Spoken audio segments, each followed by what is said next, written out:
Of course, you come in right this minute. Right this minute. October is ADHD Awareness Month, and it's been about a year since I was diagnosed with ADHD. So I figured this was a great time for me to do a year update / things that I've changed in the past year, things that I've experimented with since learning that I had ADHD. So, quick disclaimer before I get started, this is obviously not medical advice. Don't use this video to diagnose yourself with ADHD.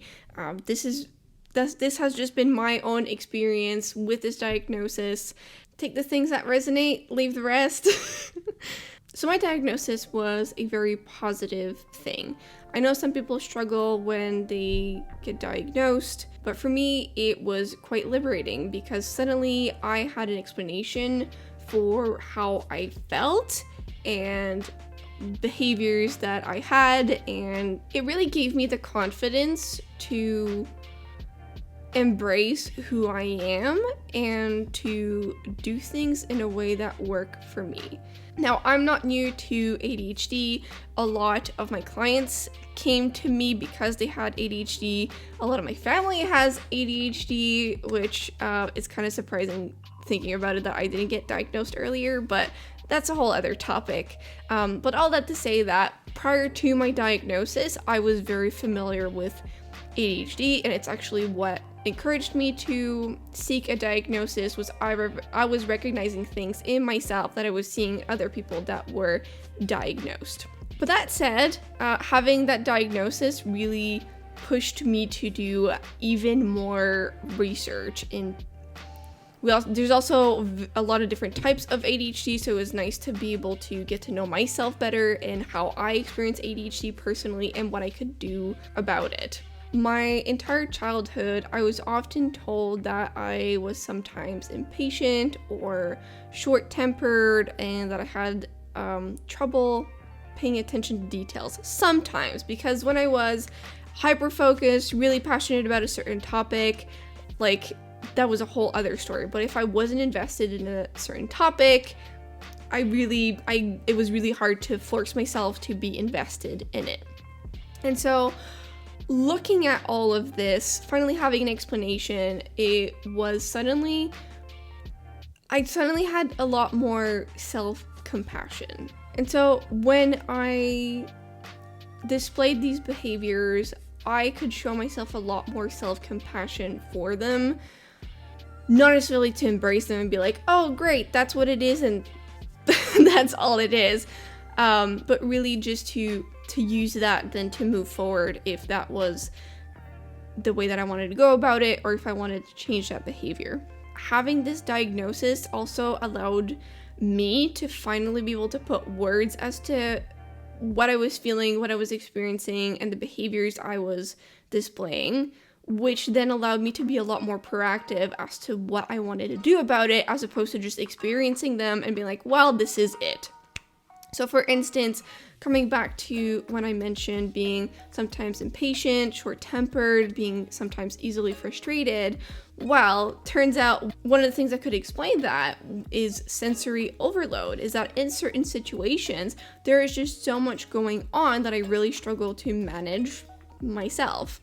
So one of them for me is, say, going to the grocery store. There's just a lot of people, lights, sounds, and I really dislike that. And so, again, that's one of the settings where I would experience that the most. And now knowing that, I could now be more proactive about a solution, which for me is doing groceries with my partner. I find that helps distract me from everything going on. Going to do groceries at a time where it's just less busy. Or even bringing my headphones and doing my groceries with music or a podcast on. That's been really, really helpful. Another situation that I found challenging was doing manual work. I really like doing manual work, but some of the tools that you're using, like saws, are really, really loud. And again, I found that was a situation where I easily found myself overwhelmed and I didn't always react and say the things that I wanted to say, or react in the way that I wanted to react. So again, okay, well, I now wear earmuffs every time I do work. Even though technically I might not be using tools that are dangerous for my hearing, I still find that it helps me a lot. Same thing with being around kids. I personally do not want children. I don't really like being around children. I find their behavior to be really obnoxious, really loud. They come into my personal space. Okay, well, great. Now I have an explanation for why I really struggle in these situations. Or being in social situations or work or having jobs that have a lot of face-to-face interactions. While we now have a word for that in ADHD, we know that we tend to mask, and so basically we feel like we can't show our true selves, and that just drains our battery. So in social settings, at parties or get-togethers or whatever, I would have a really good time, and then a couple hours later I would just hit a wall and just not be able to take anymore. So in these situations, again, being able to show myself a lot of self-compassion for it, knowing that I can leave a party whenever that happens. My partner, I'm really lucky because he also experiences the same things. The other thing I realized when I got my diagnosis is that how I eat has a massive impact on how I'm going to feel, my energy levels, and my ability to focus. There is still more research being done about this, so again, if you're curious, I would highly encourage you to do your own research about this topic, but I found that it has personally really helped me. So when it comes to my eating, I try to avoid eating simple carbs, or if I'm gonna have simple carbs, it's with other foods. I'll avoid snacks that are simple carbs, I'll avoid breakfast that's a simple carb, and I'm noticing my energy levels are much more consistent throughout the day, and I'm better able to focus. One of my favorite breakfasts is a smoothie that's high fiber, high protein, high fat, so it really helps me keep those energy levels, keep my blood sugar levels stable, and that's been a really big game changer. I experienced less kind of highs and lows and being hangry a lot, which has really helped my productivity. Moving on to what I think is one of the biggest ones is changing how I manage my time. And by that, I mean I basically stopped doing traditional time management, and I now focus on energy management. The idea here is that if I'm not in the right headspace to do something, a task that could normally take me 15 minutes can now take me literally hours. And I will just struggle so much to focus on it, and I will find myself to be a lot more drained and to struggle to focus on the next thing after, just because I've just used so much energy just trying to do the task. So what do I mean by energy management? Basically, well, first off, it's a pretty complex topic. I could make an entire video on energy management, and actually I just might, but not today. So basically the idea is to take note of what my energy levels are throughout the day, take note of my energy levels throughout the month, being someone with a period that will really affect my ability to focus and my levels of energy, and then matching this with how much energy and how much focus a task takes, and basically trying to match it. So when I have more energy, when I have an easier time to focus, doing the tasks that require more brain power and focus, and then when I have less, or on days where I am more tired and struggle to focus, doing the things that are a little bit easier.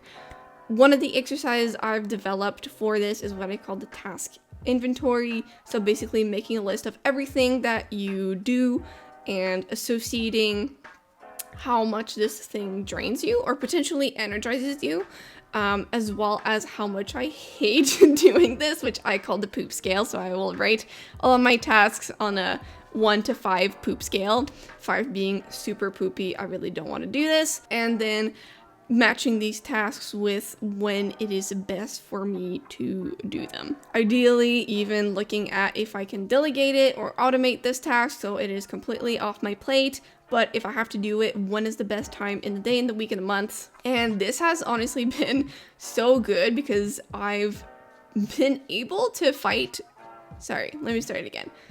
I haven't needed to fight with my brain nearly as much as I used to. So I get more done. I get it done way more easily, much better because I'm better able to pay attention to detail. And I'm just happier and less grumpy at the end of the day because I haven't had to force myself to do stuff as much as I used to. The other thing about energy management is I feel it represents better how my energy works. I really hate 9-to-5 jobs, or at least the traditional 9-to-5 corporate jobs, because it comes with the expectations that you're gonna do the same amount of work every day. And that's just not how my brain works. There are days where I will hyperfixate on a project and pull off 14 hours straight for 3 days to get it done. And enjoy every minute of it, and then I'm gonna be super tired and not have any energy or focus for anything. Which, FYI, this is where some of where your task inventory can come in, and you can see what low energy tasks you can do that are still productive and that you can do on those days. On some days, I get a ton done, and on some days, a lot less. And being able to tie that in with my energy levels helps me make sure that I do the hard things when I'm able to do hard things, and when I'm not able to do hard things, I can do easy things, and it's okay. That said, I will still try to limit my high focus days so I don't pull off 14 hours, because I know if I do, I will be really, really tired the day after or a couple days after. So when I know this is gonna happen, I try to schedule things that I really enjoy in order to get me to get away from my desk. So whether that is, okay, I'm gonna tell my partner that we're gonna do something together, so I have the extra accountability here for me to stop working, or doing something that I really like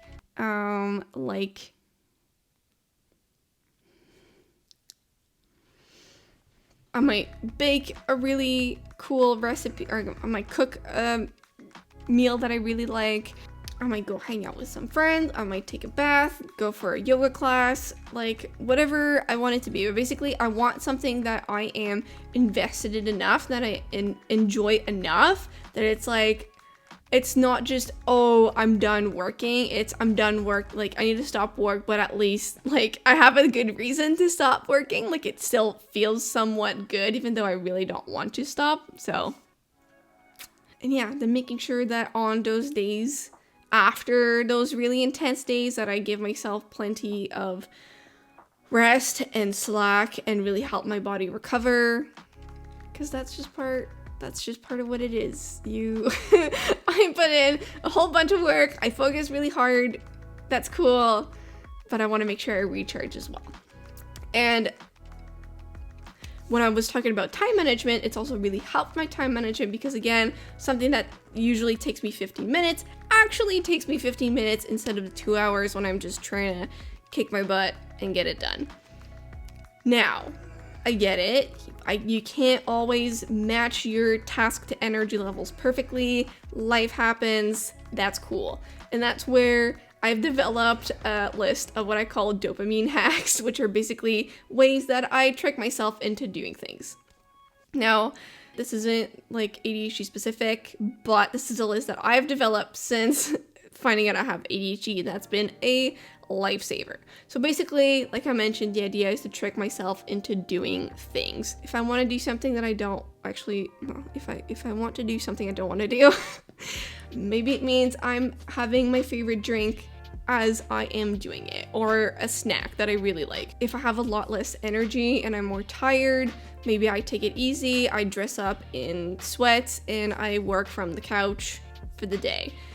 Or if I need more of a motivation reward, then maybe I go to my favorite coffee shop. Shout out to Ottawa Valley Coffee in Arnprior. But yeah, just kind of doing something really nice to trick myself into doing this thing. Or another one that's really nice, tell yourself you're only going to do it for a short period of time. So say 15 or 20 minutes. You can also put on like a Netflix show and challenge yourself to do the thing. before the episode ends, or a YouTube video. That's honestly one of my favorite things to do. Or I also have this really neat little timer, which is a cube. So I just basically, it has times on the top and I rotate it to set the timer for that specific amount of time. Let me just, there you go. It's also on clock mode. So now see 50 minutes, but I can also rotate it. And now I just start for 16 minutes.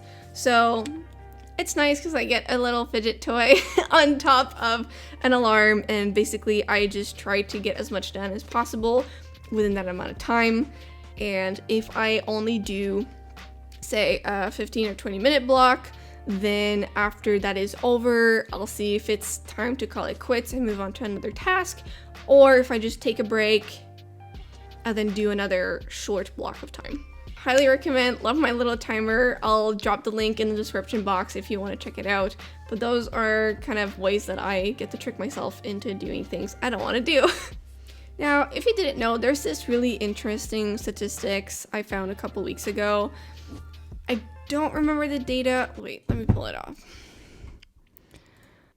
Okay, so ADHD researchers estimate that by age 12, children with ADHD get 20,000 more negative messages about themselves than other kids their age.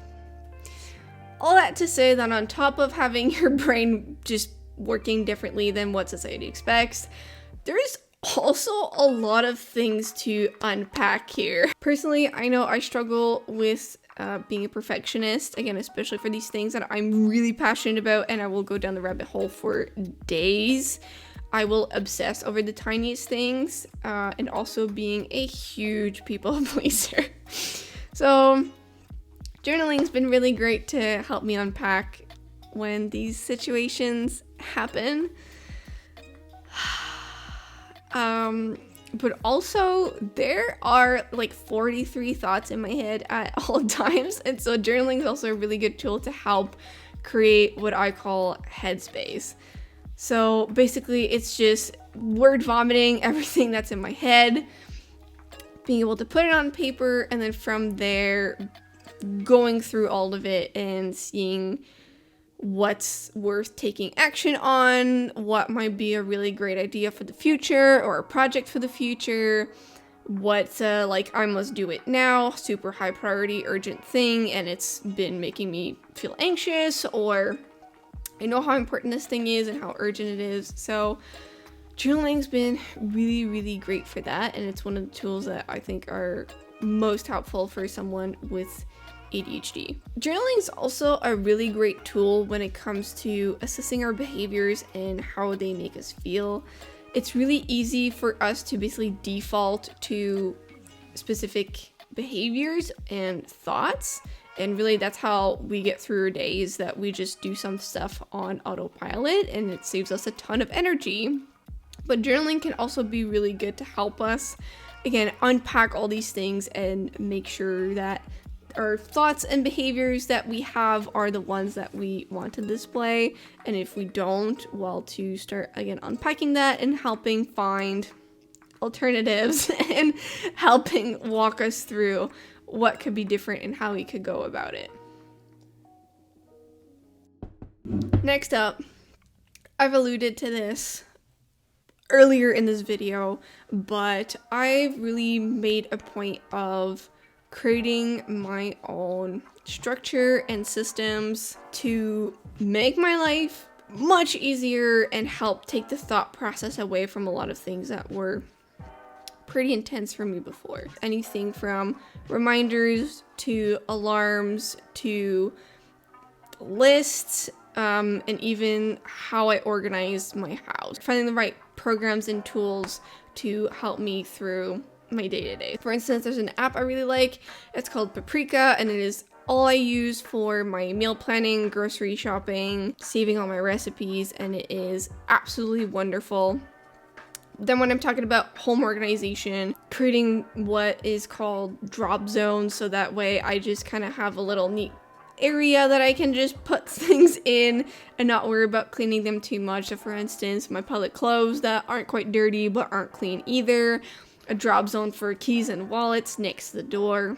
not necessarily putting everything away. I know this is like what you see on Pinterest and is super clean and aesthetic, and that's great, but I like having the visual cue of things that I want to do. So for instance, in my bathroom, all of my vitamins that I take at night aren't put away. They're right in the middle, in front of my mirror, so they're super easy to see, and they're always just a little reminder that, hey, take your vitamins. And then in Google Calendar, setting up appointments and calls and meetings and stuff like that with an alarm or a notification like 30 minutes prior, so that if I'm going down the rabbit hole of something, it gives me enough time to get out of there and, you know, if it's gonna be a long meeting, have a snack, have a drink, go to the bathroom, that kind of stuff. I know a lot of people don't like lists. It's like, yeah, you know, you're smart enough to remember everything that you have to do, and like, it's not about being smart, it's just about not using every ounce of brain power you have to just go through the basic stuff. Another thing that journaling has really helped me with, and that my diagnosis really made me realize, is how much I procrastinate stuff. I know it sounds really weird, but I don't know, I hadn't realized that I'm a really big procrastinator. However, that being said, I do believe that there's a lot of reasons why someone procrastinates, and then it's important to be able to know what is at the root cause of said procrastination. So for instance, knowing if you procrastinate because you're trying to avoid feeling a certain way, like if there's a task that just makes you really anxious or scared or sad, and being able to uncover where that emotion comes from. Perhaps it's that it just feels really, really big, and so then looking at, okay, are there smaller tasks that actually compose this bigger task? And can I break it down into smaller chunks that seem a bit more feasible? Or sometimes even like thinking that you have to do something, but it's not actually a priority, or the way that you think of doing this task just doesn't work for you. And being able to see like, okay, well, what are my other options in order to do that? So journaling has been really, really big for my procrastination. Next up, I get really easily distracted. And basically, I now treat myself as a 5-year-old. I feel like that was kind of the theme too with the dopamine hacks, where it's like I'll try to do something nice as a little kick in the butt for me to do it. But this here is, again, really in terms of distractions. Like I will daydream, I will go down the rabbit hole. So I've really just found ways to help limit that, mostly by limiting distractions. So first off is the good old noise cancellation headphones. These are AirPod Pros. I really like them. I can focus on music. I can focus on something that has a rhythm that I can somewhat predict, as opposed to just random noises through the house and me really wanting to look at what's happening. I also used a program called Rise, which I will link in the description box. It analyzes what I'm doing with my time and lets me know basically how often I got distracted, or if I was able to stay focused on a task. I don't use that program anymore. It really helped me identify when and where I used to drift away, and then I was able to kind of look at what I could do about it. But another program that I now use is called Cold Turkey, and that's a program for Mac. It blocks any apps or websites that I ask it to block, so that way I can't access Facebook and Instagram and social media, and I can't just go down a Google rabbit hole when I want to get work done. On my phone, oh, I'm using my phone to film. I use the screen time to, again, limit how much time I spend on apps, limit the hours at which I can access them. So try not to be on social media or really on my phone at all at night, because it helps me sleep. Same thing in the morning. I don't need to start my day on my phone and on social media. So I know it's good for me. I know it'll help me feel way better mentally and be so much more productive. Sometimes I just need to show myself a little bit of tough love by blocking some of them. Oh, and that said, even though I might not want to go down the rabbit hole at specific times, what I do try to do though is allow for times for going down the rabbit hole. It's not that you don't want to do it, more than giving it a slot where you can. And then I use cold turkey and screen time when I need to help my self-control a little bit more. The one thing to keep in mind with ADHD and really neuroscience and psychology in general is that you're continuously doing more and more research about it. So I'm sure in a couple years I'll come up with some other tips and tools and things I do to help my brain. Technology is still gonna evolve, and hopefully that will help us in different ways as well. So really, I'm still just trying to learn as much as I can. This is what's just been working for me. Like, the number one thing is probably just the self-acceptance and being able to be like, hey, this is how my brain works and it's okay. And then choosing, what do I want to do about it? If you want to see what I've been doing with my task management program, I use Notion. I made a video that will kind of tell you a little bit about what I'm doing different to manage my priorities and my tasks, and now using Notion to do that. And I will be doing a full Notion tour at one point in the future as well. So if you enjoy this, subscribe to the channel. Also, come check me out on Instagram and check out my podcast, The Signature Podcast, where I also talk all about feel-good productivity and managing your brain, managing your time, all of that good stuff. Otherwise, that is it for today. I will see you guys in the next one. Bye!